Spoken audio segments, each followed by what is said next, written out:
अस्सलाम वालेकुम। आप देख रहे हैं परवास न्यूज। मैं हूँ सवाद नान।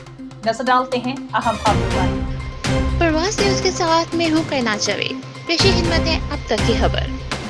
मंडी भावलदीन मौसम की सूरत हाल। मंडी भावलदीन शहर और गिरदनवा में मुसलसल 2 दिन से तेज और हल्की बारिश का सिलसिला जारी। हर तरफ जलथल हो गई। सड़कें कीचड़ सदा पानी में डूबकर नदी नालों में तब्दील हो गईं। मूसलाधार बारिश का पानी घरों और दुकानों में दाखिल। बारिश नसीबी इलाके जेरे आब आ गए। गलियां और सड़कें तालाब का मंजर पेश करने लगी।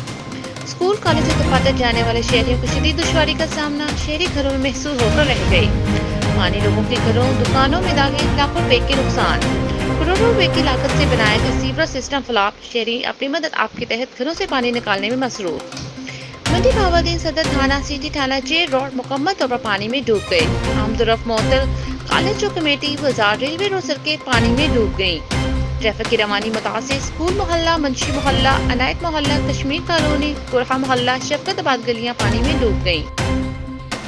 बारिश के साथ मुअत्तल फीडर ड्रिप कर गई। मुख्तलिफ इलाकों में बिजली की फराहमी मुअत्तल। सड़कों पर पानी जमा होने से मोटरसाइकिल और गाड़ियां बंद धक्के लगाने पर मजबूर। म्यूनिसिपल कमेटी का अमला पानी की निकासी को यकीनी बनाने में मसरूफ। Deputy commissioner